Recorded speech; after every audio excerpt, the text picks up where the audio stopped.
This is Conspirinormal.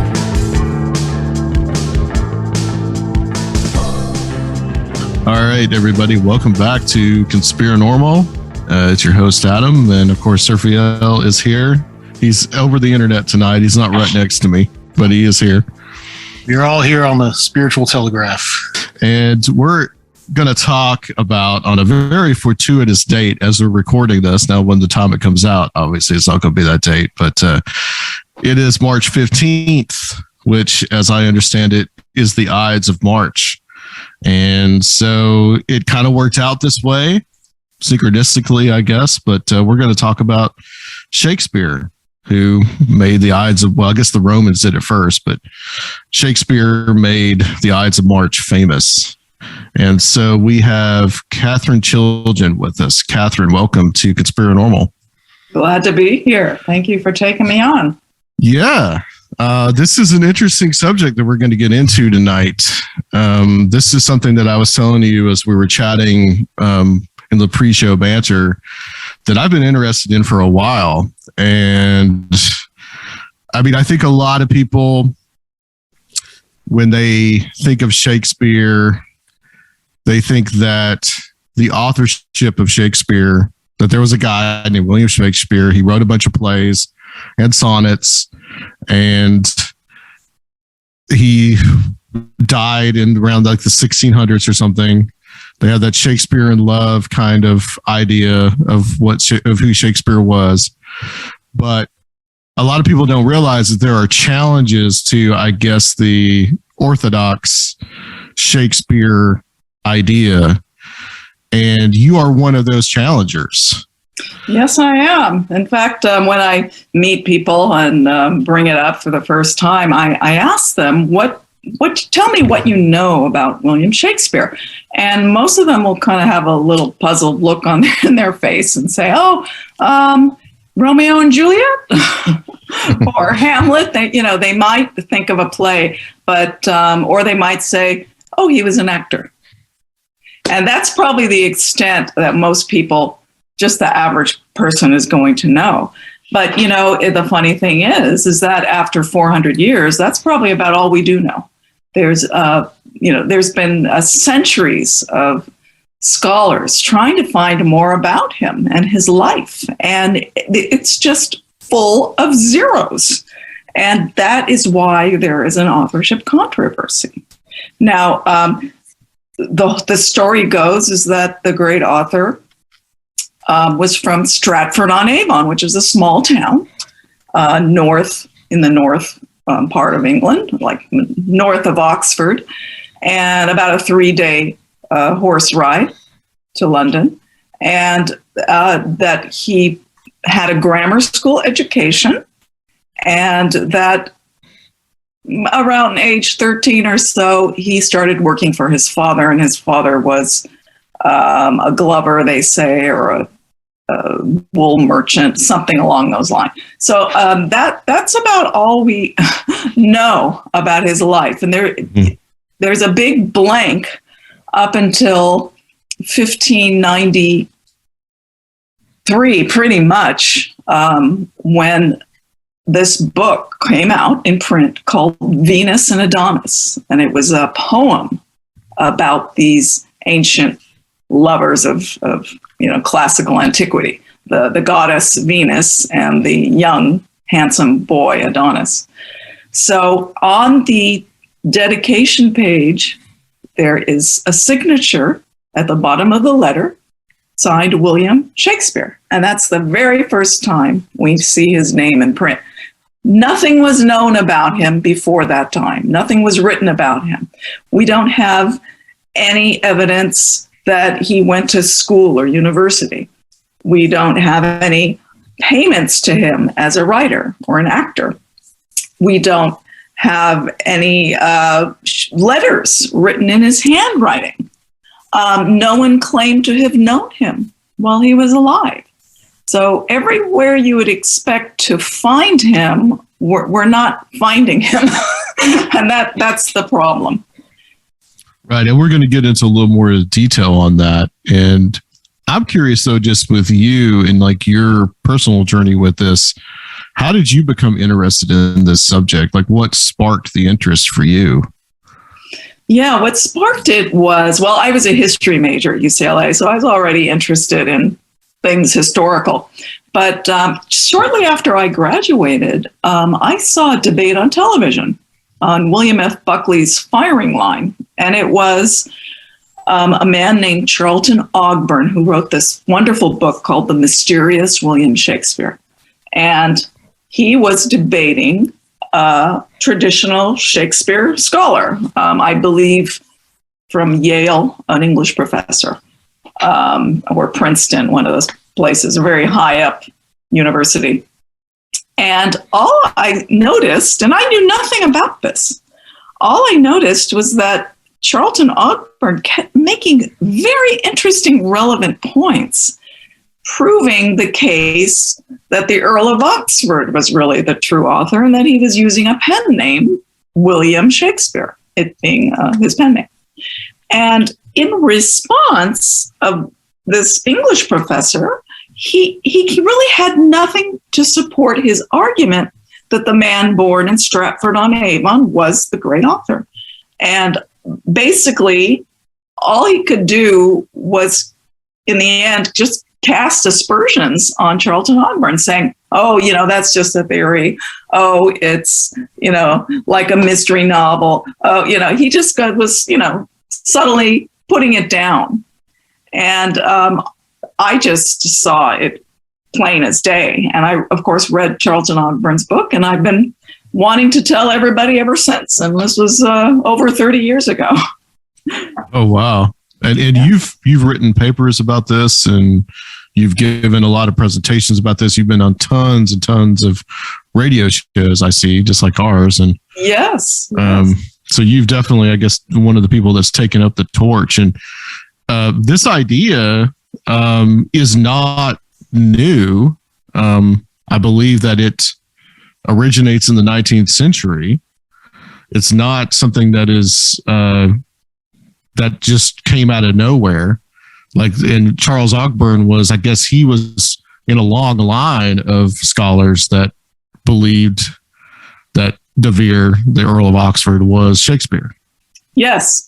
It really came to a head in the 1850s when books started to be written that it could not be the man born in Stratford-on-Avon for various reasons. And the first choice of the people in the 19th century was Sir Francis Bacon. And the Baconians, they did great work dispelling the case for the Stratford Man. They didn't quite prove their case for Bacon, in my opinion, but they did a lot of the main, grudge work against the Stratford Man. They didn't know in the 1800s about the Earl of Oxford. That came out in 1920 with the founder of our theory. His name is John Thomas Looney, and he wrote this book called Shakespeare Identified. And in it, he took a very methodical approach to trying to figure out who was the great author. He was a schoolmaster in England, so he taught Shakespeare Plays over and over and over, and he just couldn't square this voice of Shakespeare and this incredibly learned man, so talented, so educated. He couldn't marry that with the known life of the Stratford Man. And as I mentioned earlier, we don't know anything about his life. We know a few points that he was involved with the theater, but we don't have anything related to writing. Nothing exists in the Stratford Man's handwriting. So it calls it into question. And there's no sign of his having a higher education. Yeah, you have to keep in mind that the great author knew Latin, French, ancient Greek. He knew the law. You had to go to special school to learn the law. And we have those enrollment records to this day for the 16th and 17th centuries. He knew about rhetoric, which is only taught at the university level.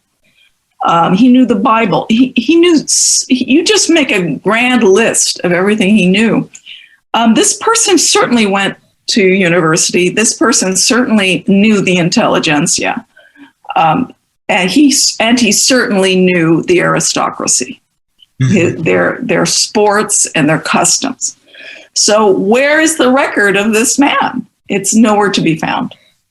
Do you think part of the attachment to the Stratford Man is because it's kind of nature over nurture, and people seem, they might be attached to the idea that there's this natural genius of this person from these humble origins? Yes, that's a big part of it. I think that is an obstacle for people who want to, who talk to people like me. They say, well, he could have picked it up here. He could have picked it up there.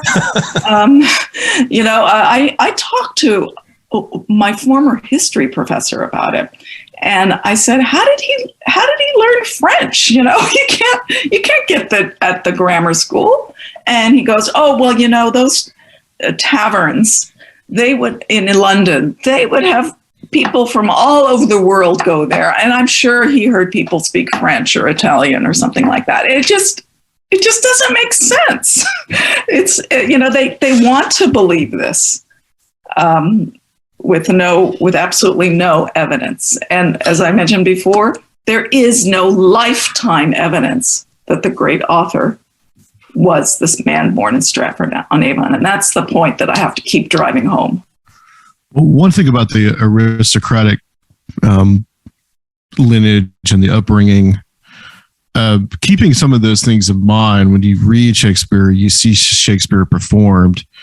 One of the things that struck me was, a few years ago, BBC, and it was shown here on PBS, they came out with these series of films that were based on the Henriade. So it was Richard II, Henry IV, both parts of Henry IV and Henry V. And then they did another one with Henry VI plays and Richard III. But as I was watching Henry IV Part 1, there's the scene in there that, heavy is the head that wears the crown. And just that soliloquy that Jeremy Irons was playing the part, which, as I understand it, is also a doubter of the Stratford Man. Yes, he is. He was playing Henry IV, and to hear what he says in that soliloquy, I thought, there's no way that just some ordinary guy could have written this. This was something that was written by someone that was close to the halls of power. Yes. And that was that knew and understood politics. Right. And there is no William Shakespeare known to be a servant for working for any of the people in the halls of power, like you said. There's a wonderful example in Hamlet. The counselor, his name is Polonius. And for at least 100 years, historians say that Polonius was based on a real person, Lord Burleigh. William Cecil, his title, Lord Burleigh. And it was not a flattering portrayal. It was actually a lampooning of this man, a lampooning of the most powerful man in England. The most powerful woman was Queen Elizabeth I, but her main agent was Lord Burleigh. So how would someone with humble origins and no contacts, number one, know this man in person enough to lampoon him, but number two, survive it? I mean, this was not an open society where you can make fun of anybody on stage. Many authors of the period, dramatists, were put in jail, several of them. And so you had to be careful back then. Who could do it but somebody who was, like you're saying, in the halls of power, someone who knew the Queen, knew Lord Burleigh. And, well, all you have to do is look at the Earl of Oxford. Lord Burleigh was his guardian when he was a teenager. And then thereafter, the Earl of Oxford married Lord Burleigh's daughter, who actually died young. She was sort of an Ophelia, just like Hamlet. The life of Hamlet very much is like the Earl of Oxford. So, I mean, that's just one example. But yes, this was somebody who definitely knew the aristocracy and knew how power works. And you're talking about the Henriade. That was all about the succession. How do you have this commoner talking about, who's going to be the next person in power constantly in so many plays, all of the history plays?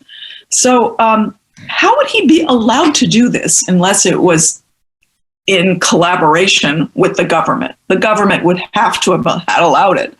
And yet we don't have any William Shakespeare in the roles of the government, receiving money or anything like that. So this is the problem. I want to start with talking about a little bit about the history of the publications of the Folios, and this is important with establishing the Stratford Man as the author of the plays. Can you talk a little bit about that? How the first folio is produced and how that is? We get these kind of first pictures of Shakespeare and the beginning of this modern myth, I guess, starts to happen. Yes, exactly. As I mentioned earlier, there is no lifetime evidence that the man born in Stratford was the great author. There is only posthumous evidence after he died. And the main piece of posthumous evidence is what you just mentioned, the first folio. That was in 1623. The Stratford Man had been dead for 7 years at this point. And what the first folio is, it's a large book, folio-sized pages, over 900 pages, and they are filled with 36 Shakespeare plays. Some say it was the greatest event in literature when that book came out, because 20 of those plays had never been in print up until that time. So if we didn't have the folio, we wouldn't have had plays like Antony and Cleopatra and As You Like It and many others, Macbeth. So we have to be very grateful to this book. But it was also the source of the hoax of wanting us, the public, to believe that the great author came from Stratford-on-Avon. So the first 16 pages have tributes to Shakespeare by various poets. And on one page, someone mentions in a poem to Shakespeare, "Sweet Swan of Avon." You may have heard that phrase, sweet swan. Back then, a swan in the 16th, 17th century was associated with poets. So poet of the Avon is basically what he was saying. So, okay, that's a place name. Then you turn a couple pages further in, and another poem by another poet makes a mention to Shakespeare's Stratford Monument. So you put together Stratford and Avon, and voila, you're going to think that the great author came from Stratford-on-Avon. Even though there were many Stratfords, and there still are many towns with the word Stratford in it, and many towns with the word Avon in it. But Stratford-on-Avon took hold, especially because in Stratford-on-Avon, there was a monument in the church to a Shakespeare, just Shakespeare, the word Shakespeare only. And because of that, they support each other, and posterity has not looked back. So that is the main source. If you look at the Stratford Man's life, he was involved with the theater.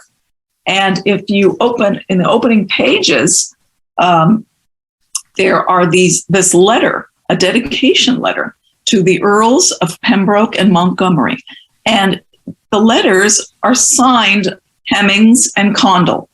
Those were two well-known actors, John Hemmings and Henry Condell. And the Stratford Man, in his will, we see a small bequest to Hemmings and Condell. So that's kind of another connection. But there is no evidence that the Stratford Man was an author, a writer. You look at the will, there's no mention of manuscripts. There's no mention of books. Nothing that would make you think that this person was involved in the theater or poetry or writing.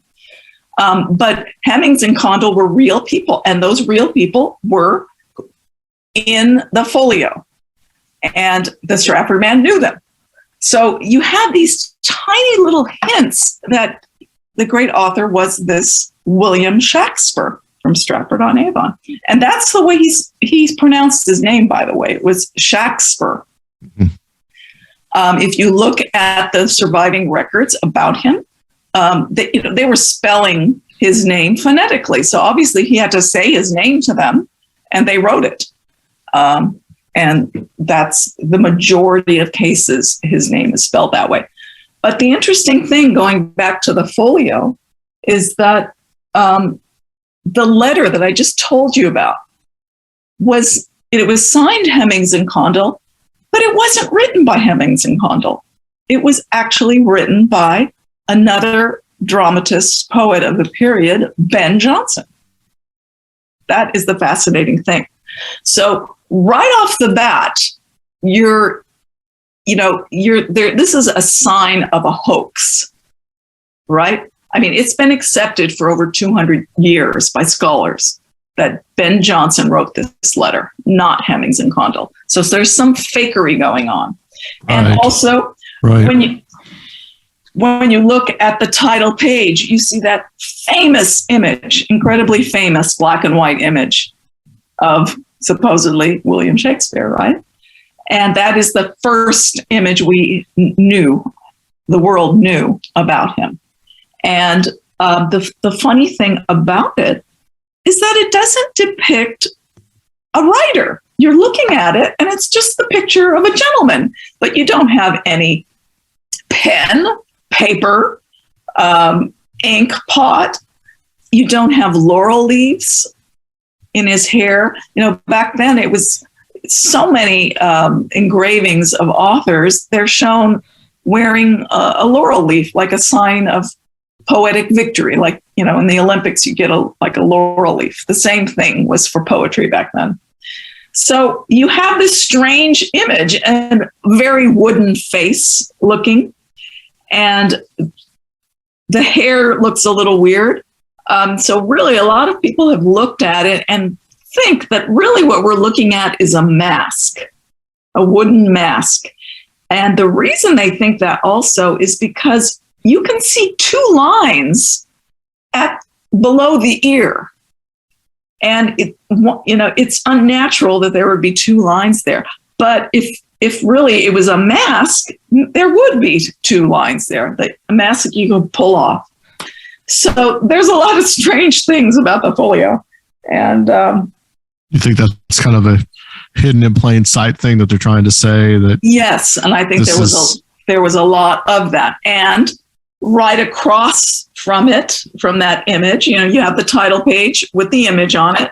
But on the left side of the page is a letter to the reader, a poem to the reader by Ben Jonson again. And he tells you, reader, look not on this picture, but his book. Look not on his picture, but his book. So Johnson's telling you not to look at it. So why did they include it from the very beginning? So again, could it have simply been the printer was like, well, we need a picture of a guy, and could it have been something like that, or do you think there was more? It was more trying to tell people, look beyond this. And I think that I think they're both. Those are the both messages. There's like everything is ambiguous about these opening pages, and you really have to say, look, this is where all the evidence comes from, but look, it's not really on the up and up. And how do we know if this is really the Stratford Man's portrait? Right. He died 7 years earlier. Where's the image based upon? Right? We don't know. So it could have been invented. So if it was someone else, or even if it was the Stratford Man, what are the reasons for him assuming a pen name? Yes, that's a very good question.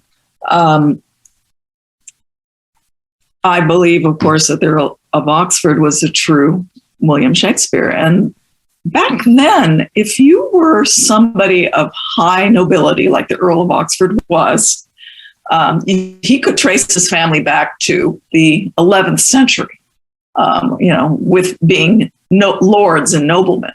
So he had one of the oldest families in England. Right. He was the 17th Earl of Oxford. Exactly. And it went back a while. Yeah. Most of the earls back then were second or first or third. Yeah. Third max, And so he had a very proud name, the De Vere name. So back then, it was kind of a little bit of a stigma to be involved with writing, creative writing, theater. If you were involved, you were not supposed to advertise it, and it was considered frivolous. And you certainly wouldn't print anything, because that would mean you needed money, that you're a professional. Yeah. You're supposed to be. That's below them. That's beneath them. So especially plays that eventually were performed in theater, public theater. So he was actually noted in, I believe, 1589, that he wrote anonymously. So he was a known playwright back then, and he was known to write anonymously. So where are his plays? He was one writer said he was best in comedy. So where are those plays? Well, we think they are the Shakespeare plays, of course. So one of the challenges, and I had to ask you this, one of the challenges to the Oxfordian theory is that he dies in, I have it pulled up right here, 1604, I believe. Yeah, he dies in 1604. And supposedly there were plays that were written until 1616 by Shakespeare. So that's one of the challenges. But you answered that, I believe, in the book, that some of those plays were not they're probably written a lot earlier. Yes. I in the final chapter, I believe, in my book, I kind of do these Q&A, the most salient points that someone might bring up. And one of them was, yes, he wrote The Tempest. He wrote it in 1610. And it was based on a shipwreck in 1609. Well, the Earl of Oxford died in 1604, so how can you explain that? And my first answer would be, well, first of all, we don't know when any of the plays were written. We don't have any timeline that you see. It's pure speculation. Why? Because there's no life to match it with the Stratford Man. Stratford Man was involved in the theater. He was, truly.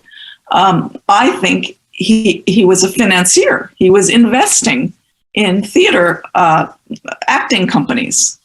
That's the way it makes sense to me. But he wasn't writing.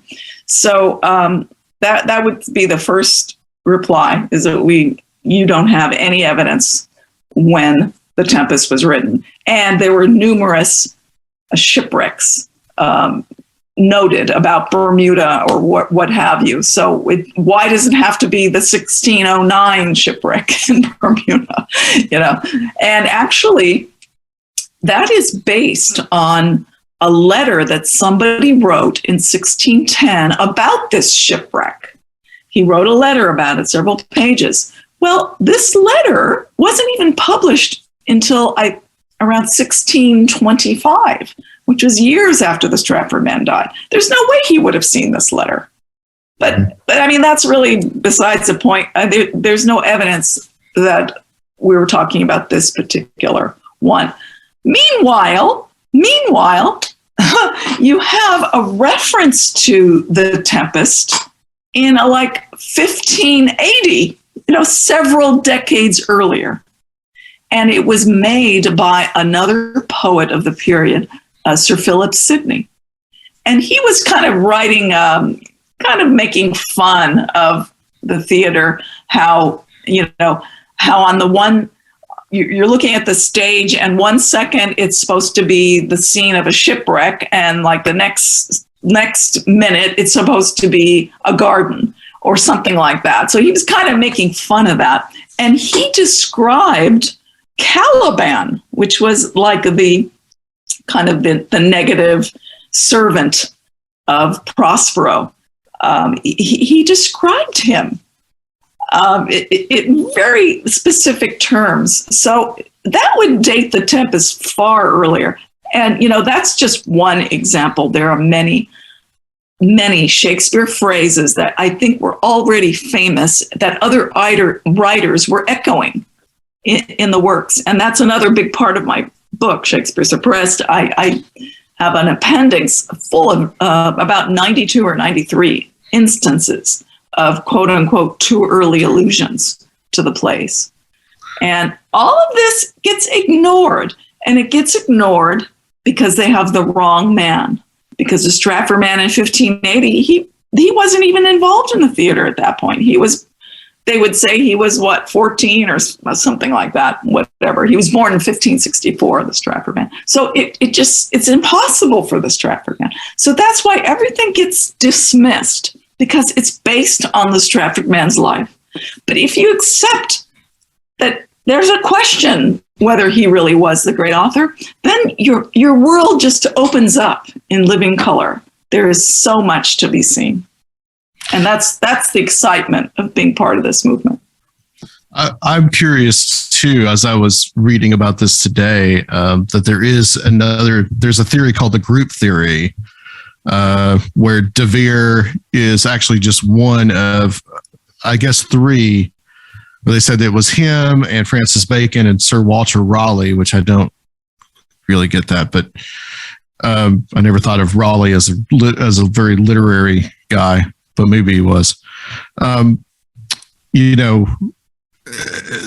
another interesting theory. What are your thoughts on that there could have been more than one author of all these? Yeah, well, back to the early plays, the Earl of Oxford, in my opinion, started writing plays when he was a teenager. And so that would give him enough time, he died when he was 54, to have written 40 so plays, right? But, there is also kind of a one voice in all the works. And I don't see two voices or three voices. I see one voice, and it's this very learned voice that loves people, that, is so polite.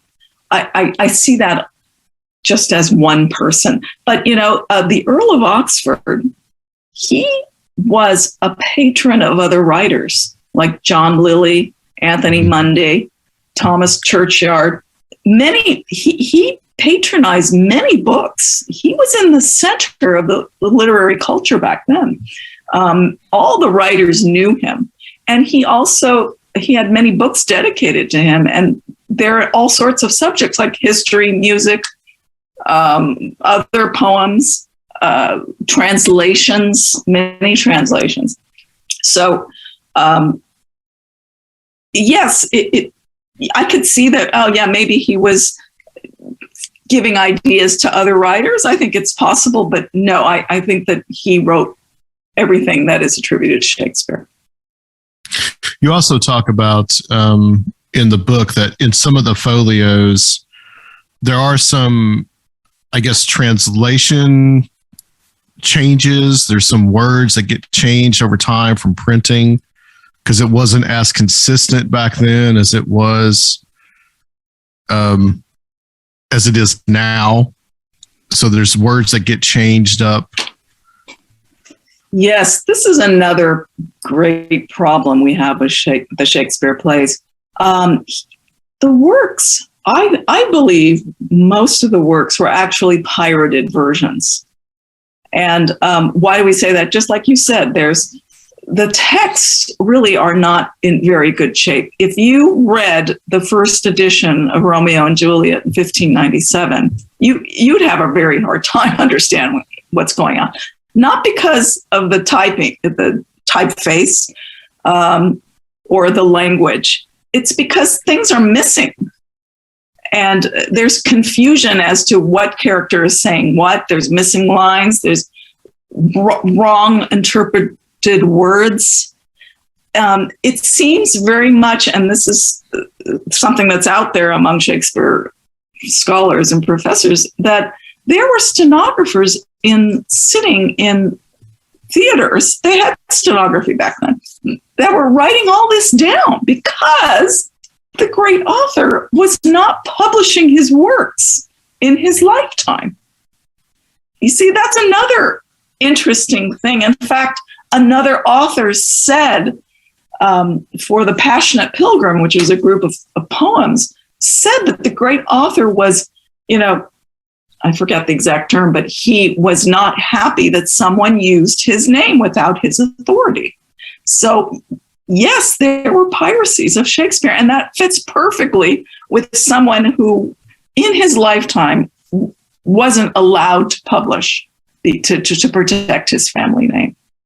So, yes, I think ultimately we really haven't seen the true Shakespeare plays, the true perfect copies of the Shakespeare plays. I think he gathered them and put them somewhere, and it's my great hope that one day they will be discovered. But yes, the Shakespeare plays have had hundreds of years of editing to make them readable. And there's many phrases still and words that they're not sure really what was being conveyed. And you have different editions of the work, like Romeo and Juliet, and Hamlet. There are different editions of Hamlet. They're all different as far as the amount of lines, and some lines got corrected. So yes, it's really a can of worms to try and get the right text from Shakespeare. Yeah, because I think we take it for granted that Shakespeare wrote these things and they were immediately published, but no, it's not like that. I mean, you were even saying that some of these could have been the stenographers actually going to the theater and just writing down what they heard. Right. And that was extremely interesting to think about. Yes. And there was at least 3 or 4 stenography books back then. So it's certainly a scenario. Yeah. Or printers could have, paid actors to recite their role, and somebody will take it down, so they can piece it together. Why? Because the Shakespeare plays were extremely popular. And, you print the works and you can make money. Right. Yeah. And you still see that kind of today. I mean, you see some unlicensed books that get published and these type of things. And yeah. What I'd like to do is talk about Edward de Vere, and so what are in the plays that makes people think that he wrote them, that come from like might have come from his personal life and from his personal experiences. And I'm going to kind of contrast that with what the dearth of evidence that we really have for the Stratford Man. Yes. Well, the Earl of Oxford, one of my favorite examples is he was Hamlet. Either the Earl of Oxford was the great author, or the great author, whoever he was, knew the Earl of Oxford, because it is his life right there. And, he was a prince, you could say. He knew the king and queen. He knew the He loved the counselor's daughter, Ophelia, right? The Earl of Oxford knew the king and queen. He knew the counselor who was his guardian, and he loved his daughter, who was Anne Cecil. He married her. Okay, so there you have it. Anne Cecil died young, just like Ophelia. Ophelia died. She fell into water, a river. A great one is the Earl of Oxford took a grand tour of Europe. When he was 25, he was there for about a year and a half. And then he was on his way home, taking his journey in a boat across the English Channel. And pirates come and they nearly kill him. But he survives, he unscathed, but all of his possessions are taken away. Okay. Well, what happened with the Earl of to Hamlet? The same thing. He was coming back to Denmark from England, and his ship was attacked by pirates, and he almost was killed by them. So that's another incredible parallel. I mean, it just keeps going. I mean, there's another play where he is Bertram. Now it escapes me. Is it? No, it wasn't Much Ado. Anyway, the play opens and it's talking about Bertram being a ward of the court, an award of the king. And because his father has passed away. Well, that happened with the Earl of Oxford. His father had passed away when he was 12 years old. And because he was not an adult back then, he couldn't just live with his mother. He had to be appointed a special guardian for his wardship. And that happened to the Earl of Oxford. I mean, right, the opening of that play, and it wasn't As You Like. I think it was Much Ado About Nothing. I'm sorry, I'm forgetting right now. But that's another great parallel. Every single play, there's some parallels. There's 4 Shakespeare plays where the hero is told by a third party that his fiancée or wife was unfaithful. And the hero believes it and, either kills the wife, like in Othello, or, causes great trouble and problem to the poor fiancé or wife. And, that happened in 4 different Shakespeare plays. Well, the same thing happened with the Earl of Oxford. When he came back from his tour of Europe, somebody told him there was a problem about when his child was born, when he left from England and when the child was actually born. There was some discrepancy. And he believed it, the Earl of Oxford. And when he came home, his wife and family was there, and he walked right past her. He wouldn't even see her. He wouldn't allow himself to see her for 5 years. So, and this was a problem in his life that he was working out in his plays.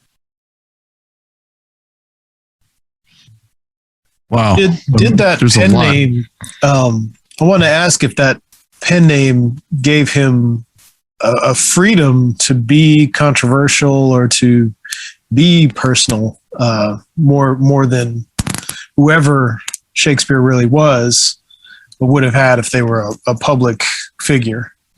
Yes, I think it did. I think it did. But also, you have to keep in mind that it turns out that many of the Shakespeare plays were actually initially performed before the Queen Elizabeth, and her court, of course, privately, not at a public theater, right?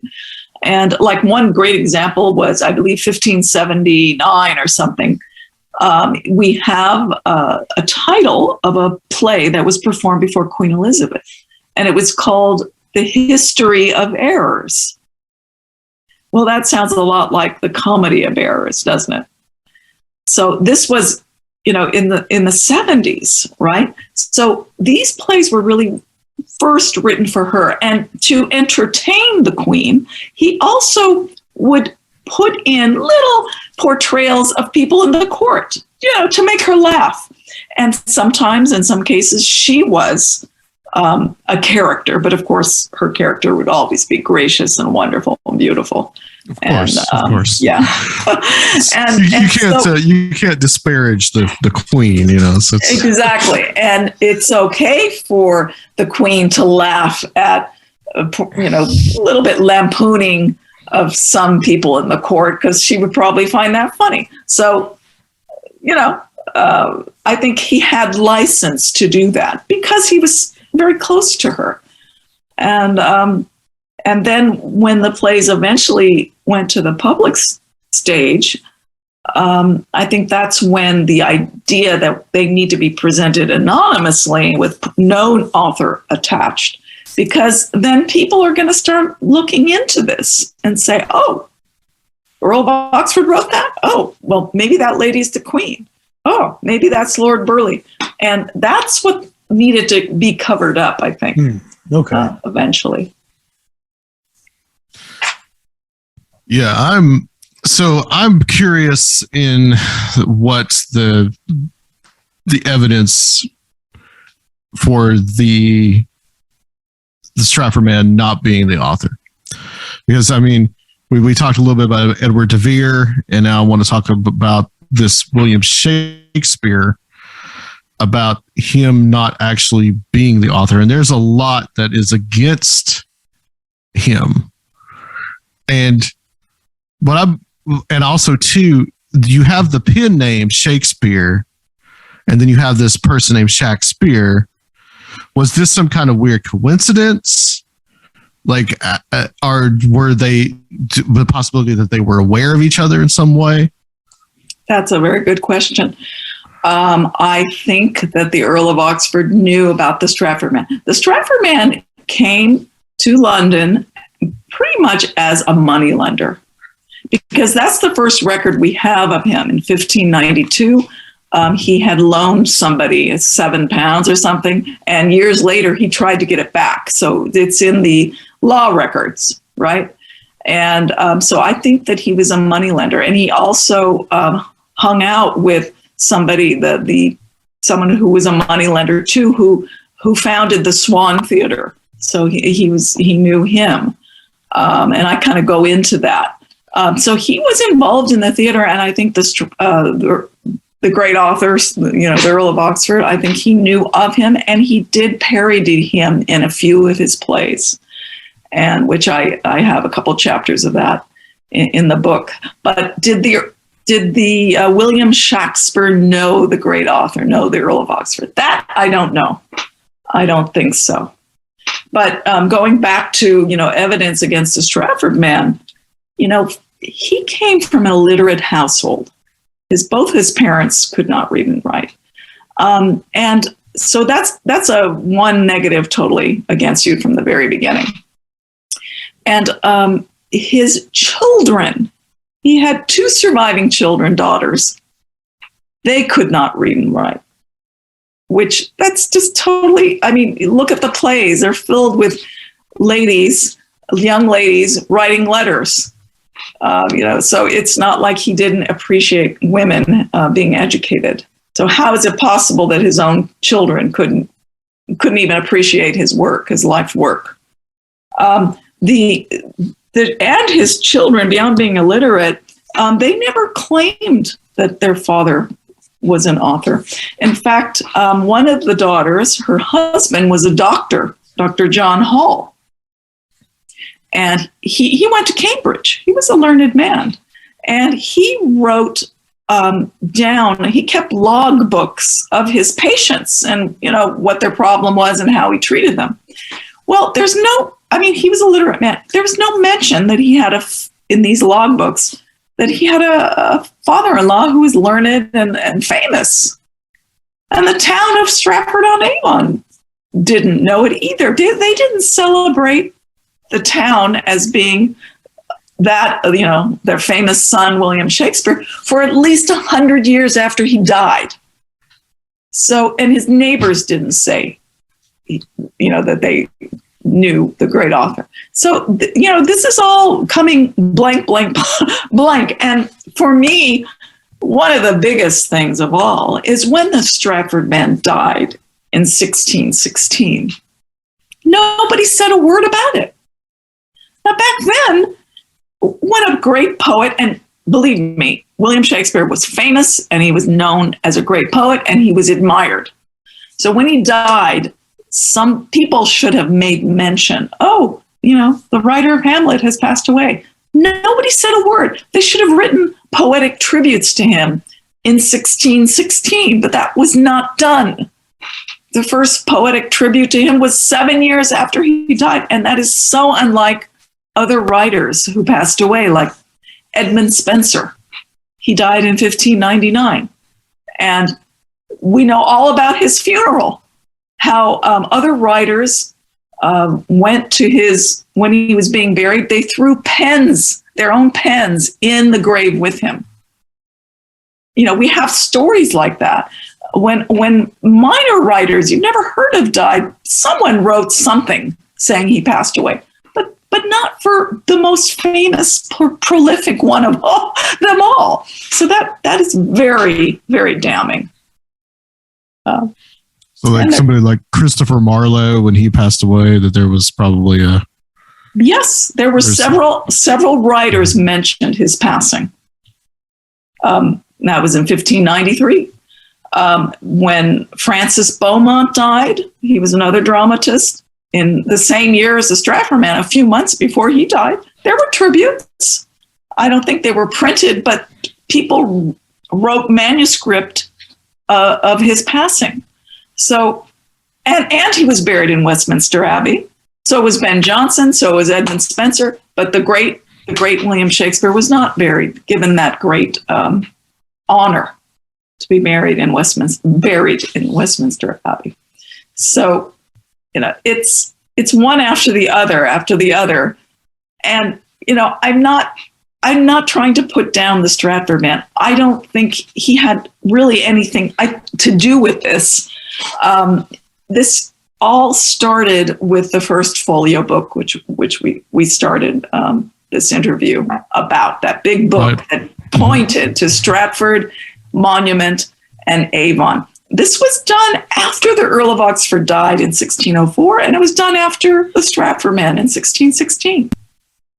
It was after both of their deaths. And the reason why, of course, that's the great question. I'd like to talk about the word Shakespeare and some of the possible origins of that, especially as it relates to the goddess Athena, as us being Nashvillians, me and Adam, and we have a Parthenon replica with a giant statue of the goddess Athena. Yes. Well, back then, Athena, also called Pallas Athena, she was the kind of the goddess that back in the 16th century, all the writers would appeal to her for wisdom and inspiration to write. They would always call upon her. So she was kind of their muse in a way. And she was always depicted with a shield and a spear. And actually, when she was born out of the head of the god Zeus. He had a headache, right? and this is Greek mythology. And so he asked another minor god to open his head up, and he did, and out came Athena. And she was in full armor with holding a spear and shaking it at him. So she was a spear shaker. And she was known that had to hurt. And with the armor and there's a person coming straight out of your head, but like with armor and a spear. That's why he had it. Obviously, he had a headache. So he didn't take aspirin. He just had somebody pull it out. And anyway, so so she was a spear shaker. So that, yes, you could say that he was inspired by Pallas Athena being a spear shaker. But I'd say even more so for the pen name, the Earl of Oxford was a champion of the joust, that medieval sport. It was revived in the 16th century. And the spear, the lance was known as a spear, a long spear. So a spear shaker was a jouster. And there's many examples in the contemporary literature of spear shakers, and meaning jousting. So, and the Earl of Oxford won at least 2 tournaments in the joust. So a spear shaker is a jouster, and he probably based it on that, on because it was in his early 20s when he won these tournaments. So he's William Shakespeare. Now, there's in my memory from the documentary that I watched that I was telling you about. There, I don't think it may have been about the Earl of Oxford, but there's something about being in Parliament and having a spear. And when they would talk about something that they were really animated about, they would shake it. And so that there was a nickname that was called Shakespeare. I'm not aware of that. It could be. Yeah, that's something that I remember from that documentary. I don't know if that's something about Edward de Vere or whether that was another a speculation about somebody else. Yeah, I don't know. But interestingly, the Earl of Oxford, in a public oration, another writer, before Queen Elizabeth, the Earl of Oxford, and all the higher ups, he gave a speech directed to the Earl of Oxford, and he said all these wonderful things about him, that he was basically saying you're a great scholar and writer, but you should put your pen down and focus upon military matters, basically. And in this, and it was in Latin, of course, so I can't give you the exact translation, but many of our people say that the Latin stands for "Thy will shakes spears." He uses that phrase in Latin. So, and this was just a few years after his jousting championships. So it was already known that he was using. I think this one writer was, punning on his pen name right there and then. That's directly to the Earl of Oxford. That's very compelling. Yes. Yeah. It's very compelling stuff. And that really brings me, I think, to the big question. And I think Sophia hit on it a little bit, but I want to kind of expound on it. Well, first I'd like to talk about you as an espouser of this theory, but the pushback that you have had from others that, the Stratfordians, I guess you could call them, Stratfordans, I don't know. Yeah, you said it right, Stratfordians. Some of the pushback you've gotten personally on this, but also why it's important that it is the Stratford Man. And because like I was saying before, a pen name is not unusual. I mean, it's more of, I guess, a more modern thing, but Mark Twain obviously is the big one. Samuel Clemens, everyone knows him as Mark Twain, but there's never any doubt that Samuel Clemens and Mark Twain are the same guy. So this is not an unusual literary practice, and it probably really wasn't even then. No, there were many. One scholar said the 16th century was the golden age of pen names. I've never understood why that theory has people are so vociferous about it. Yeah, well, I honestly haven't had that much pushback. Before COVID, I had given talks at various libraries and things like that, and I mostly was treated with respect. I'd get, a few pointed questions, But basically, as when my book came out, I mean, there's been no real recognition by Stratfordians. They basically ignore the issue because they have their man and they don't want to. They don't want to look into it. They don't care. I don't know. Maybe they want to protect their PhDs or their Shakespeare biographies, which are, I'm sorry to say, a great deal of speculation in there, very little fact. There's, they cover the facts of the period, but not the facts of the man of relevance. Learning about that he owed taxes and that he was deposed for a lawsuit or something like that. That to me is not, there's no life parallels with the works. So no, I haven't, the Stratfordians have not, thankfully they haven't attacked me. Nobody gets into bar fights after the conferences? No. But we've tried our best to engage them. And there have been a few instances where they do debate us.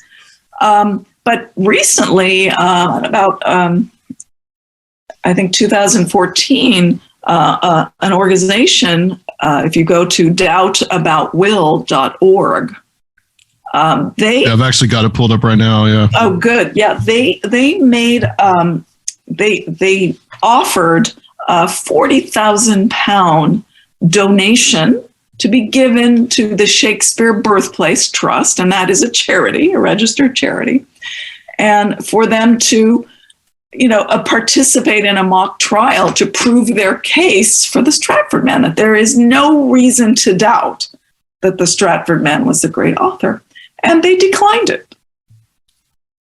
I mean, £40,000, that's a lot of money for a charity. They couldn't back up their own man. I mean, that's to me what the message is. But they don't want to give it credibility, I think, the concept. They just want the myth to keep going. In addition to the vested academic interests and the careers and writers and things like that, there's also a large tourism industry, and there's like other peripheral kind of institutions and industries that are based on the Stratford Man hypothesis? Yes, that's a very good point. Yes, there's the Birthplace Trust, the Shakespeare Birthplace. There's Anne Hathaway's cottage. There's several places in Stratford. They reap the benefits from tourism, of course. I think that's all part of it. But to me, if you are a lover of Shakespeare and you spend your life studying him as an English professor or what have you, English teacher, you don't really want to know the real man.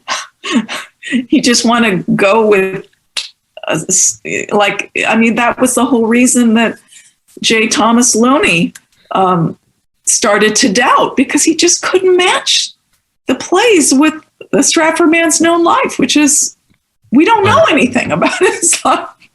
So, that to me, I find that very, in a way, tragic, and that they're doing their research in the wrong direction. And I don't want true lovers of Shakespeare like me and you and your listeners who love him. I want them to know the real man, because they're going to enjoy the plays so much better when they have a real life and an illustrious, incredible life at that. Yeah, to match with the plays. And that's the thing, that it being Edward de Vere or anybody else, or the Stratford Man or whoever it is, it doesn't take away for the plays for me. Like, I can watch a Shakespeare play and it's just like, it's just some aristocrat that wrote this, I can't watch it now. It's not like I can't do that. No, you really gonna get under his skin. You're gonna know the real man who's writing this and his motivation for writing a lot of these plays, and that he was extremely learned. They in the folio, they wanted to give you the idea that he was this genius that like automatic writing, it just came from, heaven through his pen. Not that he sweat at it, not that he rewrote, not that he, really got into writing. They just want you to believe it just came naturally. That wasn't the case. And, the Earl of Oxford, when he was 8 years old, he went to Cambridge University. He was a child prodigy. He got his bachelor's when he was 12 and his master's when he was 16. He went on to law school. He had private tutors when he was young who we have a letter that said that we've taught him everything, and he was quite young. So, he went to law school. He took a grand tour of Europe.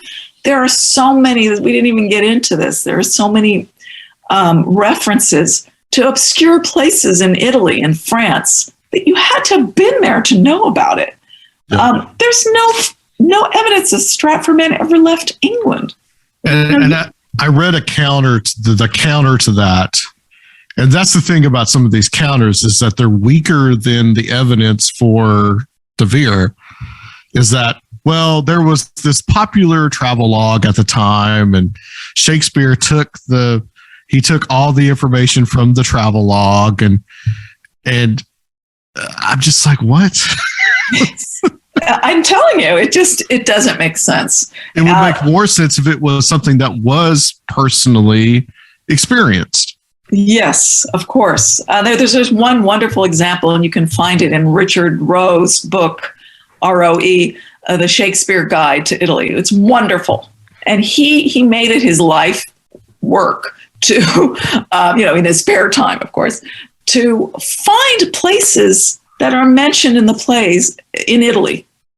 And he sought them out, and he found one after the other. And one great one, a quick one, there are sycamore trees outside of I believe the western gate of Verona. And that was mentioned in Act 1 of Romeo and Juliet. Now, that is not something that was famous and well known. It was just a minor detail that was mentioned. That, someone asked, where's Romeo? And they said, oh, he's, near the sycamore trees, near the western gate, something like that. And well, Richard Roe went to that exact location, and sure enough, there were sycamore trees there. You had to have been there to know that. That's one minor example. He gives many others.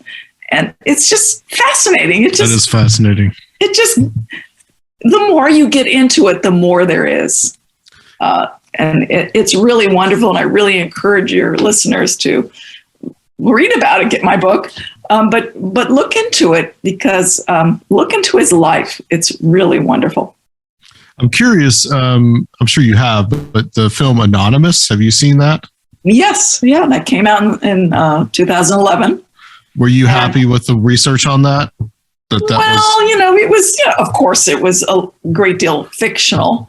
Right. I can't say I agree with how, everything they presented, but I think it is the first movie to actually portray the Earl of Oxford as Shakespeare, and to show them the Earl of Oxford and the Stratford Man as two different people. And that was very enlightening for me to finally see something like that. And also, I don't know if you remember, but there was this wonderful scene where it's his library, kind of his office, and it was filled with all these wonderful gadgets and things and books and all. And really that kind of got excited my imagination. Like, what did his library look like? What did his study look like? I have not seen it, but I think I'm going to watch it tonight. Oh, you should. Yeah. I mean, it's historically not, 100% there, but I mean, it is a fiction, and the director, did explain that. But it was wonderful just to see the period. And yeah, it's kind of a counter, I guess, to Shakespeare in Love, I suppose. Right. Which really is pure fiction. I found it interesting that one of the doubters was Orson Welles. And I mean, if there was ever someone that was an expert in Shakespeare, it was Orson Welles. Yes, and there are many others besides him who you mentioned Jeremy Irons, and there's Mark Rylance. These are famous Shakespeare actors. Yeah, Derek Jacobi is another one. Yeah. Yes, and they're patrons of, those two are patrons of the doubtaboutwill.org organization. Oh, really? Yeah, so they're pretty involved. So yeah. Well, Sergio, was there anything that you wanted to ask, or? I just wanted to say this is real fascinating, and it's one of those enduring historical mysteries. I can kind of relate to being interested in some things from the not so distant past, but things that are so murky, but there is like an air of like established fact in things that are mostly based on speculation themselves. And that's got to be kind of infuriating. I kind of know how it is on some things. Yes. Well, the great author, he purposely did not reveal himself while he was alive, but he fully expected for people to figure out that he was using a pen name, that William Shakespeare was actually a pen name. I don't think he knew that they would try and fuse the pen name with an actual human being who was not him. So, he's kind of was the victim of a hoax. Yeah. And it's not right. I think he kind of knew that he wouldn't get open credit after his death, which he should have. It was perfectly acceptable after a nobleman dramatist died. It would be perfectly acceptable to praise him and talk about his works and print his works. But that courtesy was not extended to the great author. And I think he knew that wouldn't happen. He, in one of his sonnets, I often recite it, he says to the young man, "Your name from hence immortal life shall have, though I, once gone, to all the world must die." So he knew something was going on, but I think in his heart of hearts, I think he thought eventually people would figure it out that Hamlet was him, and that he would get recognition. But look, it's been 400 years now. Could the reason have been that he didn't get the credit? Could it have been a family thing? Could his children have been embarrassed by it? Well, I think yes. His children were the grandchildren of Lord Burleigh, who was very powerful, and also Lord Burleigh's son, Robert Cecil. Some think he was a lampooning as Richard III, the evil hunchback, because he himself was hunchback or had curvature of the spine. So I think that part of it was to cover up the Cecil family who was being satirized in the works. But I also think it was political. And I do get into that in the final chapters of Shakespeare Suppressed, that it may have had something to do with the succession. But keep in mind, in 1640, now that's like 17 years after the first folio came out. So De Vere is long dead, so is the Stratford Man. And somebody wrote, an anonymous person, "Shakespeare, we must be silent in thy praise." Why? Why would someone say that? And somebody in the same year, they drew a similar image to the picture that's in the folio, that black and white engraving, supposedly, of the great author. And someone kind of copied it, something like it, and put a verse underneath it. And the first line of the verse was a question. It was, "This shadow is renowned Shakespeare, the soul of the age?" with question marks. So as early as 1640, people were doubting this guy really was the great author. So mostly it got going in the 1850s, but there was some doubt in the 17th century as well. Yeah. I'm curious before we let you go. What would we need to finally firmly establish this? I think we need to find the Shakespeare play manuscripts, which have disappeared to the last page. We don't have anything. It's in a castle somewhere. Right. So if we can find even one page of a play manuscript and see whose handwriting it was, as we have several letters of the Earl of Oxford. There's quite a few. So we can certainly match the handwriting. So I think that would turn it over forever. Yeah, this really is like one of the great historical mysteries. It is, and one of the biggest hoaxes in literature, really. Which there are a lot of, actually. Well, Katherine, this has been very awesome. This has been very enlightening. Yes, thank you. I am definitely going to explore a lot more of this. I think this is a very cool subject. Where can people find your book? Where can they find your other writings and your presence on the web? I have a website, shakespearesuppressed.com, and you can read the introduction to my book there. And you can contact me and buy the book through me personally, or you can just go straight to Amazon and get it. And I'm part of the Shakespeare Oxford Fellowship.org, that organization. So I would encourage your listeners to go there. And I've done a few Zoom presentations through them and through their YouTube channel. So you can go there to see some of my presentations.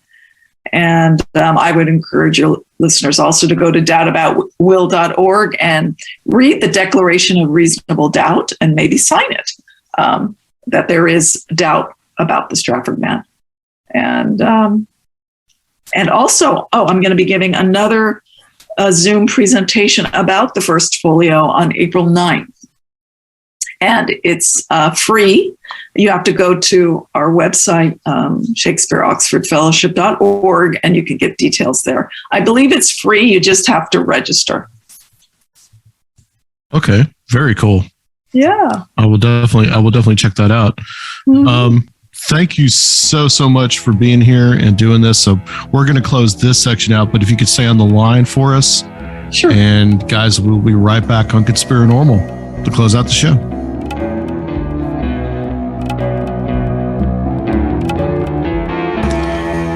All right, that was really fascinating. This is the kind of stuff that I really want to do more of. What did you think about that, Sergio? It was interesting, historic mysteries. I really didn't know a lot about it and how much uncertainty there really was. But like I was telling her, it reminds me of like in some of my studies of like 18th, 19th century occultism, how murky all that stuff still is. But, like I was joking with Dave, you still have the like Wikipedia disclaimer at the bottom of the YouTube video talking about the Illuminati or whatever, Yeah, exactly. Well, I was thinking just about when she said that the reason she got into it was William F. Buckley and a debate. I mean, could you see that now being debated on TV? A conservative pundit? Right, exactly. I wasn't going to go there, but yeah, a conservative pundit debating that on TV. I just could not see that now as even a possibility. So that in and of itself is pretty amazing. I was thinking, what's the difference though between a historical mystery and a conspiracy theory? There seems to be some gray area, but this in particular, because of the enduring mystery of Shakespeare and his identity, there's been like a whole cottage industry of Shakespeare conspiracy, the most outlandish being that he wrote the Bible. Yeah, that one? yeah, I have heard about that. Yeah, I have heard about that. I think there's some verifiable copies of the Bible prior to Shakespeare, but Right. So yeah, that's interesting. You bring that up because I'm about to find this here, but there is something about the Earl of Oxford or the Duke of Oxford that he did. Yeah, Oxford's Bible. So yeah, he didn't write the Bible. Okay. But this is interesting. So in the late 1990s, Roger A. Stritmatter conducted a study of the marked passages found in Edward de Vere's Geneva Bible, which is now owned by the Folger Shakespeare Library. The Bible contains 1,028 instances of underlined words or passages and a few handwritten annotation, most of which consists of a single word or fragment. Stritmatter believes about a quarter of the marked passages appear in Shakespeare's work as either a theme, allusion, or quotation. Yeah, I saw that. So that's interesting too. The Oxfordian theory, and I will say theory, is compelling. It's very, very compelling. But we don't know. Because in lieu of some handwritten manuscripts, like Catherine was saying, we really may not ever know. Mm-hmm. But my whole thing is, do you think that it's more that this is kind of a class thing, that they want Shakespeare to just be this ordinary guy and he wasn't some nobleman? It really kind of has this kind of Marxist quality to it in a sense. Or maybe just an English thing. Yeah. And like you said too, I mean, there's a ton of tourism money that might be impacted by this. A Stratford upon Avon as it being like the birthplace of Shakespeare. So that's definitely a thought too. I'm sure that there's a little bit of pushback there. Yeah, I've got no skin in the game here. Yeah. But like I said, I mean, it does not diminish the value of Shakespeare's work, and it does not diminish your enjoyment of it. I am one of those people that gets enjoyment from both reading, but more seeing the plays being acted out and those type of things. So, yeah, it's genius. Right. It's beautiful. Right. So no matter what, whether it was an ordinary guy or an aristocrat like the Earl of Oxford, it is a work of genius. But I guess people wanted to be kind of like Mozart, right? Where Mozart was this, he came out of nowhere from like the lower class and he was a genius. I guess that's kind of the gist of it. That they wanted to be completely self-taught guy. It is possible, but it's probably unlikely. Sure. But I don't understand enough about the time period, and what I really don't understand is how, if it was someone who was public or outward about this, like how documentation didn't get built up around this man during his lifetime, and had, why there isn't a lot of surviving stuff. That doesn't make sense to me, but then also this is a different time period. I don't really know the details of how and what, would have been documented about this person. Yeah, records are not as well kept at that time as they are now. So, all right. Well, I think we're going to wrap it up. But before we do, we want to remind everybody that coming up this coming Friday, this will be out fairly soon, around about the 20th or 21st of March. We do have on the 25th, David Metcalf. For a Strange Realities streaming event. Yes. And he will be presenting on Star Children and Psychic Futures coming up March 25th at 8 p.m. Eastern. You guys, there's two ways you can do that. You can join our Patreon of $10 or above, or you can go to Eventbrite and you can get a $10 one-time ticket there. And that will be linked, posted in the show notes of this episode, just like it was on the previous episode we did with David. So Sergio can tell you where you can find our Patreon and where you can join in for that. Yeah, absolutely. You can find that at patreon.com/Conspirinormal. You can hear our bonus episodes and continuing conversations at the $5 level. Become a Conspirinormalist and join the International Association of Conspirinormalists there.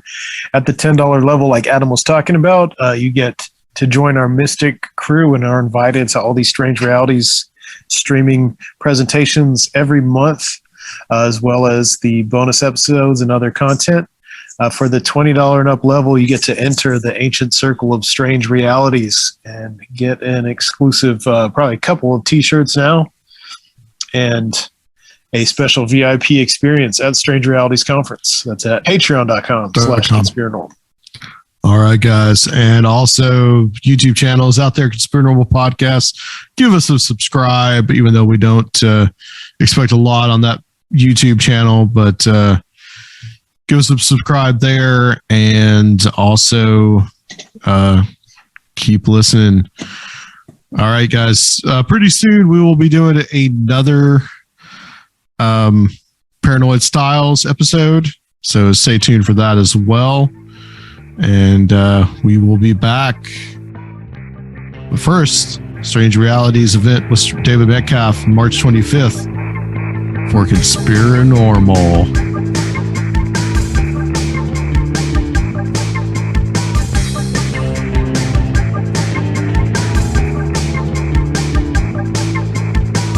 If you would like to help the show, please consider becoming a Patreon at www.patreon.com/Conspirinormal, or leave a one-time donation at Conspirinormal.com. And please check out our YouTube channel, Conspirinormal Podcast.